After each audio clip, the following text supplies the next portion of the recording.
Lección domingo 30 de junio del año 2024. Tema: cuando tu hermano empobreciere. Lectura bíblica: Levítico capítulo 25, versos 25 al 55.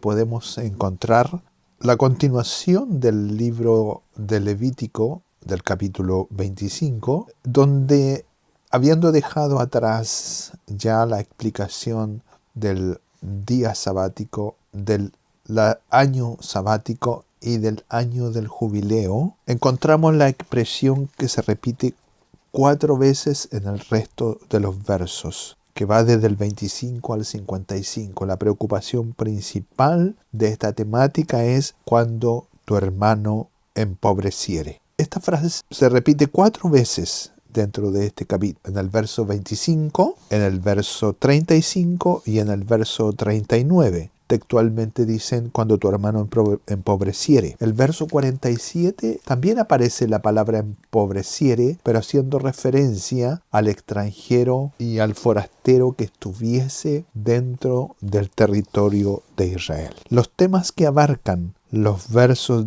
del 25 al 55 están divididos de la siguiente manera en sus temas. Del 25 al 28 nos dice acerca de algo que se hubiese vendido a un pariente cercano, éste lo podrá rescatar. El valor del rescate conforme a la cuenta de los años que falten para el jubileo se podrá hacer la remisión. Del 29 al 30 habla acerca del rescate de las casas en ciudades amuralladas, y estas tendrán plazo de 1 año. Si no fuese rescatada en ese plazo, quedará para siempre en propiedad del que la compró. No procede la devolución en el jubileo. El verso 31 nos habla acerca de las casas de aldeas de las ciudades que no tienen muro. Estas serán estimadas como terrenos del campo y podrán ser rescatadas y serán devueltas en el jubileo. Los versos 32 al 34 nos hablan de las casas de los levitas. Estas podrán ser rescatadas aunque sean ciudades amuralladas y serán devueltas en el jubileo. La tierra del campo de los ejidos, de los alrededores de las ciudades amuralladas que pertenecen a los levitas, no podrá ser vendida. Los versos 35 al 37 comienzan con la frase: cuando empobreciere tu hermano, y éste se acogiere a ti, tú lo ampararás. No tomarás usura de él, no tomarás ganancia de él. Tendrás temor de tu Dios respecto de eso. No darás dinero a usura, no le darás víveres a ganancias. Los versos 38 al 43 nos hablan nuevamente diciendo: cuando tu hermano empobreciere. Pero esto es cuando se vendiere a ti, no le harás servir como esclavo. La diferencia aquí está con lo anterior, que antes vendía parte de su propiedad. Ahora él mismo llegó a tal grado que tiene que venderse como esclavo para suplir la necesidad de su hogar. Hasta el año del jubileo te servirás. Saldrá libre él y sus hijos que haya tenido, y volverá a su familia, a la posesión de sus padres restituida. Versos 44 al 46 nos dan la autorización para comprar esclavos, y estos pueden ser dejados en herencia. Del 47 al 54 nos hablan acerca de que si un forastero que vive en la tierra de Israel se enriquece y tú te vendieres al forastero, podrás ser rescatado por un pariente cercano, o si tú tuvieses, podrías pagar la deuda. El valor del precio del rescate será calculado de acuerdo al resto del tiempo hasta el año del jubileo. Se devolverá el dinero con el cual se vendió. No se deberá enseñorearse de él. La palabra esclavo no significa necesariamente que sea tratado como un esclavo. En el año del jubileo saldrá libre él y sus hijos que haya tenido con él. Porque los siervos, el verso 55, cerrando el capítulo, dice: porque los siervos son hijos de Israel, son siervos de Dios.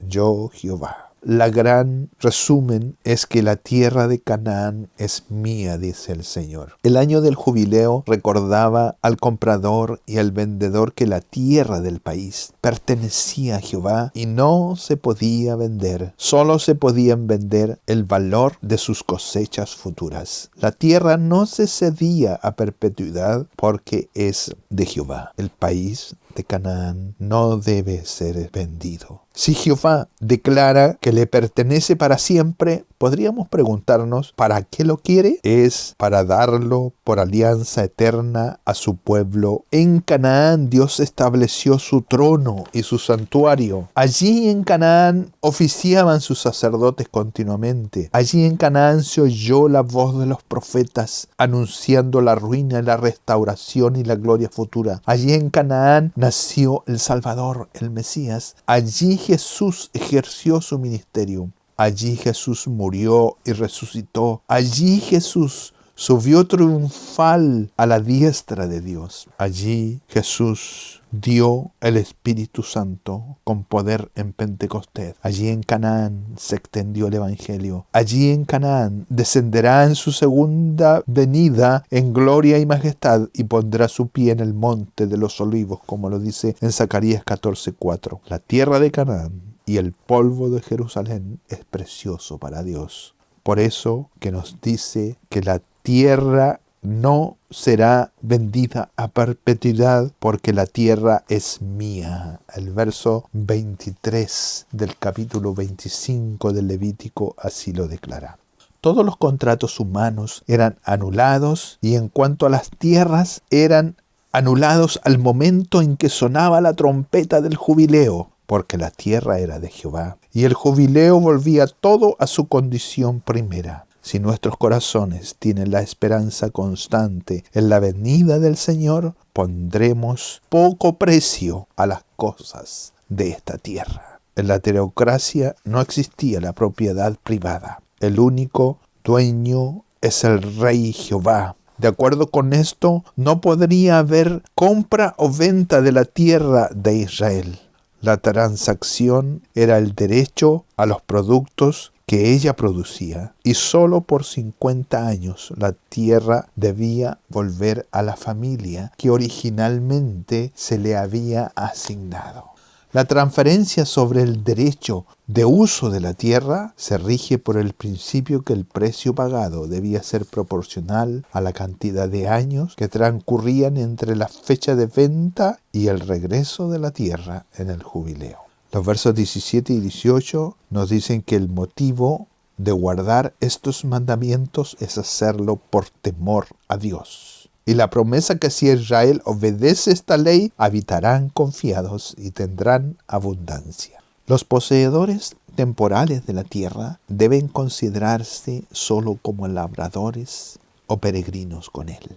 Hay 3 principios que nosotros rescatamos de este derecho. Toda la tierra vendida tiene derecho a ser redimida por un pariente cercano. La tierra puede ser redimida por la misma persona que la vendió si consigue el dinero para poder restituir. Y en tercer lugar, la restitución de la tierra puede ser devuelta esperando el día del jubileo. Cuando entramos a mirar la frase si tu hermano empobreciere, esta frase mandata que nadie puede vender su campo patrimonial, excepto cuando esté presionado por la pobreza. No para ahorrar o comprar animales o para comprar muebles. La orden era solamente cuando caía en extrema pobreza. Desde el verso 25 hasta el final del Levítico se hablará, y es el tema principal, del rescate. Se hablará de la redención, cómo monetariamente los campos, casas y siervos de hebreos vendidos a un gentil o vendidos a otro israelita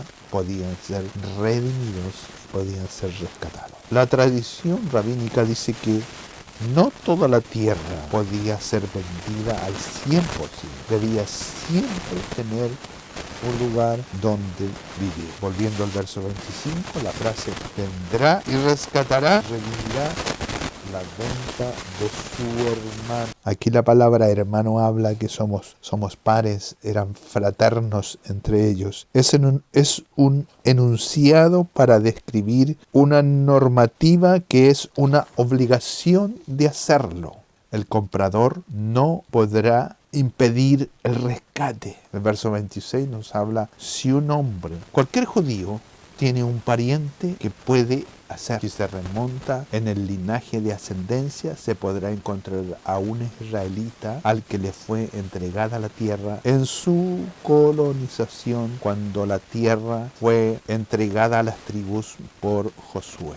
De la tierra, respecto de la propiedad, la tenencia de la tierra y el capital y el trabajo se resuelvan justa y felizmente. Solo en el gobierno de Dios está la solución a los males económicos del mundo. Apocalipsis 22:1 nos muestra primero la tierra nueva, librada, y luego la nueva Jerusalén, la iglesia de los santos de Dios, resucitados y glorificados, descendiendo de Dios desde el cielo para asumir la posesión de la herencia comprada. Génesis 3:17 nos hablan de cómo la tierra y la humanidad y el hombre fue vendido. Por el pecado de Adán trajo maldición sobre la tierra. Llegará un día en que el hombre redimido compartirá la redención de la tierra. Qué gloriosa expectativa en la gloria del Señor. Y aquí entramos ahora desde el 32 al 34, que nos habla de la siguiente manera. Pero en cuanto a las ciudades de los levitas,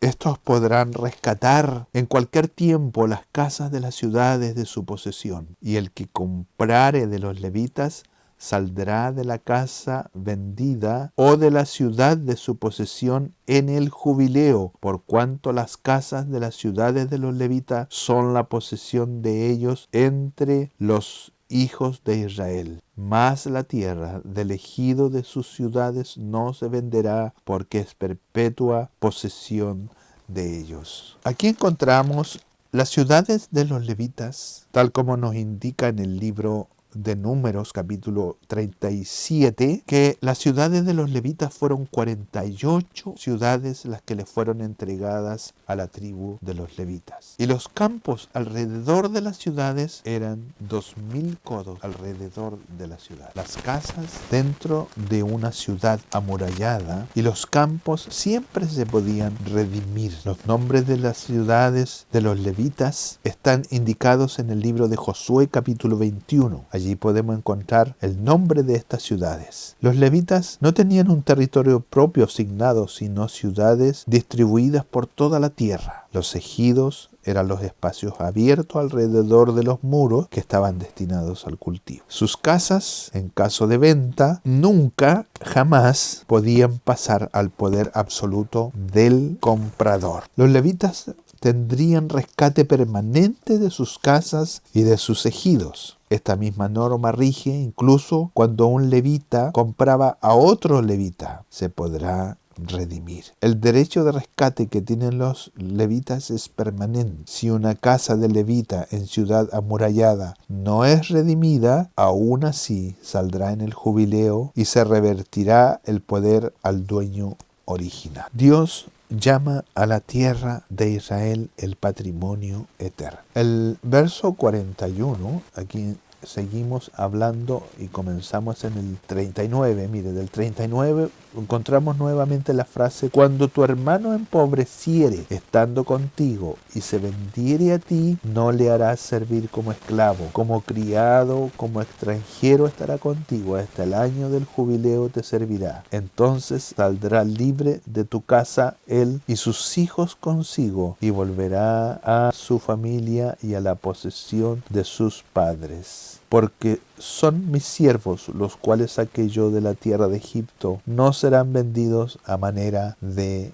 esclavos. Hay un concepto que encontramos aquí dentro de la lectura del libro de Levítico capítulo 25, y es el papel del pariente rescatador. Cuando en toda la tierra, dice el pasaje bíblico, en toda la tierra otorgaréis rescate a la tierra. Esta redención de la tierra se realizaba a través de un pariente rescatador. Este pariente rescatador en hebreo se denomina Goel. El Goel era un pariente cercano, determinado, de acuerdo a un orden de ascendencia, y este pariente tenía el derecho y la responsabilidad de hacer tres cosas por su familia o por un descendiente de su familia. El Goel rescataría a un miembro de la familia vendido como esclavo. El Goel rescataría la tierra de la familia o la herencia vendida fuera de la familia. Y el Goel vengaría el asesinato de un miembro de la familia. En el libro de Ruth encontramos la descripción de una transacción de un pariente rescatador. Cuando Noemí regresó de Moab,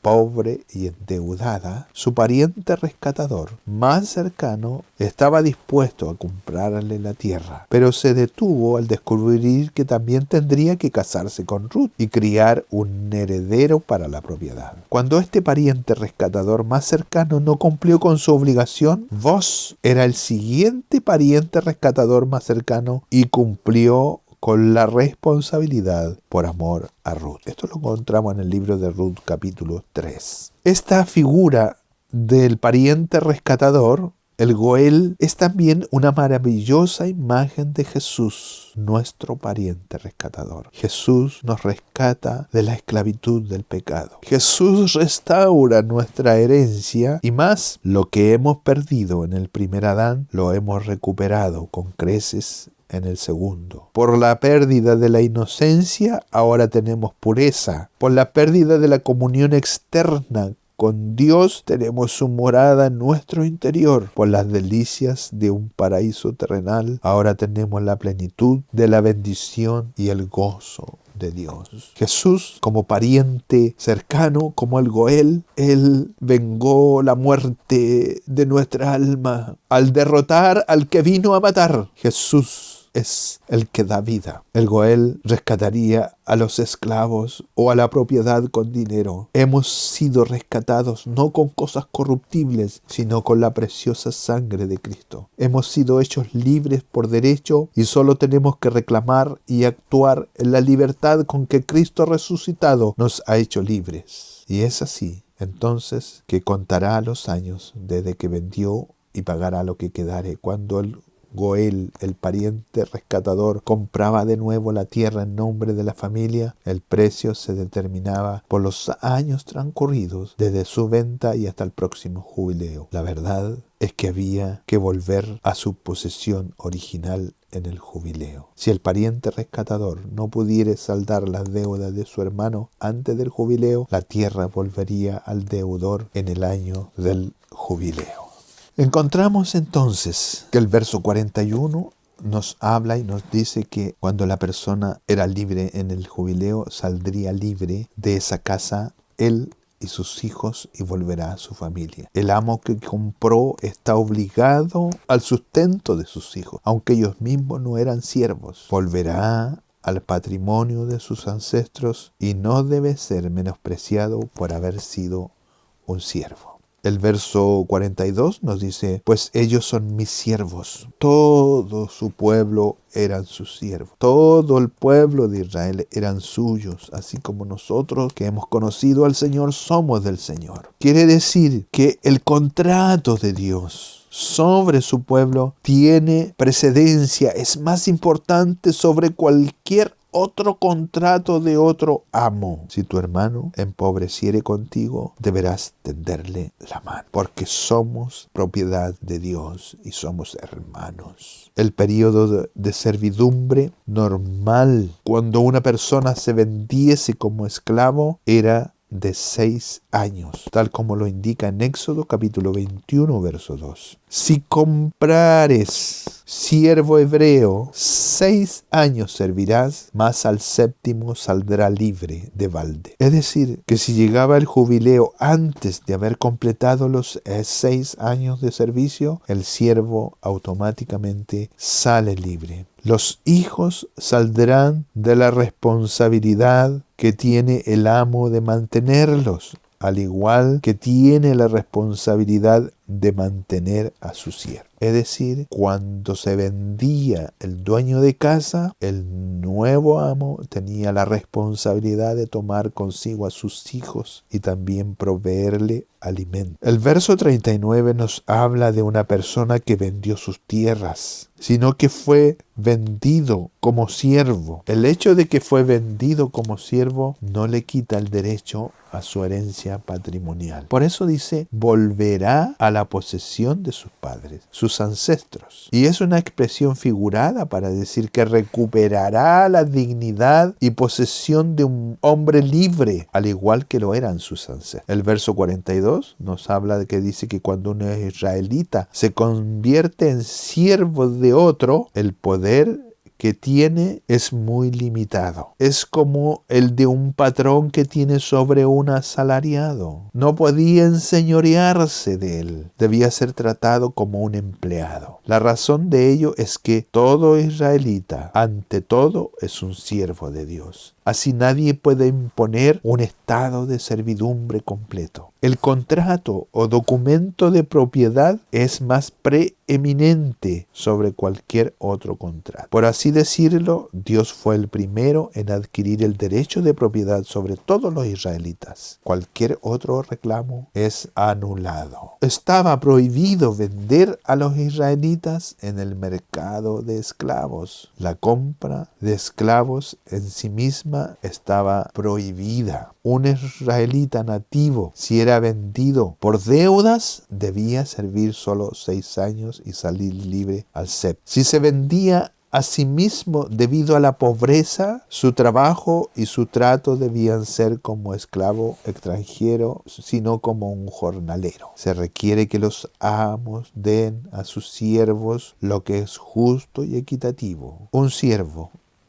llegado en el tiempo de la libertad, si quería seguir sirviendo de su voluntad, le perforaba la oreja y servía, pero llegado el jubileo obligadamente debía salir libre. En el año de jubileo, el siervo y sus hijos regresaban a su propia familia. Esto figuraba la redención del servicio al pecado y a Satanás. Por la gracia de Dios en Cristo, su verdad nos hace libres. Cuando un hijo de Israel se vende como esclavo a su propio pueblo, no se le debe tratar como esclavo, sino como un empleado. Los hijos de Israel son siervos de Jehová. Él los compró de Egipto. Si tu hermano empobreciere, no permitas que descienda y caiga, pues les será muy difícil levantarse. Deberás fortalecerlo desde el momento que tenga necesidad, es decir, en que si su situación económica comenzare a empeorar, desde ese momento deberás asistirlo. La tradición rabínica dice que, al igual que un burro que cayó al suelo con su carga, ni aun 5 hombres no lo podrán levantar. Hablamos de la necesidad de sostener económicamente a tu hermano. Y cuando dice que un extranjero o forastero también, o prosélito residente, que también están incluidos en la frase tu hermano. Es decir, cuando tu hermano o un extranjero o un forastero o un prosélito empobreciere, como forastero y extranjero pareciera que no están sujetos a ningún precepto de la ley. Sin embargo, si un forastero o un extranjero consiente en vivir con el pueblo, éste está obligado a abstenerse de la idolatría y a cumplir los mandatos, y ha aceptado sobre sí no rendir culto a la idolatría, y a los idólatras y a los israelitas les está permitido dejarlo vivir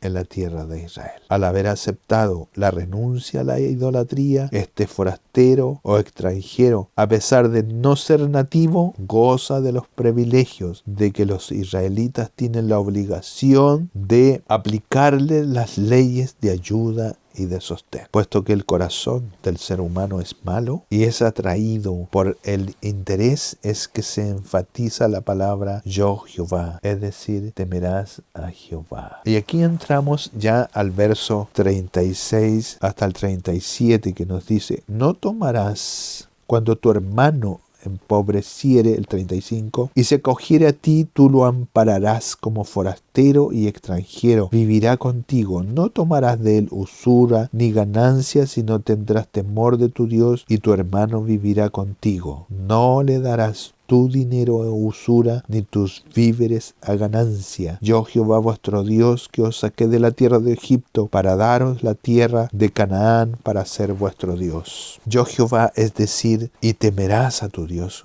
No hagas estas cosas para que no prestes dinero con intereses. La orden era no transgredir los mandamientos en quitarle alevosamente una parte de su dinero, en un acto equivalente a morderlo. Dentro de la traducción hebrea, la palabra interés, usura o interés significa morder. Por eso dice, no muerdas a tu hermano, no le quites tu dinero alevosamente. El otro significado de esta palabra usura o interés es incrementar. Esto está relacionado a incrementar la propia riqueza mediante la pérdida de dinero del prójimo. Es decir, no aumentes tu propia riqueza quitándosela a tu hermano. A los gentiles, a la gente gentiles, sí se les estaba permitido prestar con intereses. La frase, yo los saqué de la tierra de Egipto, se repite para enunciar que ellos debían aceptar los mandamientos sobre sí mismos. Este fue el motivo por el cual los sacó de Egipto, incluso si se les hacía pesado cumplirlos. Entregarle la tierra de Canaán en recompensa por cumplir sus mandamientos. El hecho mismo de habitar en la tierra de Israel constituye en sí mismo un acto de aceptación del yugo divino para ser vuestro Dios. Es lo que dice la palabra. Pues yo soy Dios para todo el que habita en la tierra de Canaán. Existe una relación muy íntima y particular entre Dios y la tierra de Canaán, como ya lo vimos, a grado que es llamado patrimonio eterno. El que habita en la tierra de Israel alcanza una percepción más clara de lo que Dios puede proveerles. Lo que nosotros llamamos la providencia divina es cosa que los demás países de alrededor no tienen. El llamado del profeta Jeremías en el capítulo 22, verso 13, nos dice fuertemente, al que prestare a interés y tomare usura, no vivirá. Hizo abominación, de cierto morirá, su sangre será sobre él. Así de terrible y enérgica es la palabra del Señor. En el libro de Nehemías, capítulo 5, que habla en general acerca de los préstamos, el verso 9 les dice a los que prestaban a interés y compraban personas a cambio de alimento, les dice ahí en Nehemías, no es bueno lo que hacéis. Os ruego que les devolváis hoy sus tierras, sus viñas, sus olivares y sus casas, y la centésima parte del dinero, del grano, del vino y del aceite que demandáis sobre ellos como interés. Qué excepcional es la palabra del Señor. En Cristo todos somos uno en Él. Dios nos ha hecho una sola sangre. Todos somos hermanos. Cuando tu hermano empobreciere, tú lo ampararás. Esta era una disposición buena para los pobres, proponiendo ayudarles a aliviar los males de su situación, fuera israelita o extranjero. Su vecino más rico estaba obligado a darle alimento, alojamiento y proveerle dinero sin usura. El Salmo 15, el verso 1 y 5 nos dan una lección profunda de nuestra relación con la desgracia económica de nuestros prójimos, diciendo, Jehová, ¿quién habitará en tu tabernáculo? ¿Quién morará en tu monte santo? La persona quien su dinero no dio a usura. ¿Qué ejemplo más claro que esto es lo que la palabra del Señor nos está hablando hoy en esta profunda realidad de estar presentes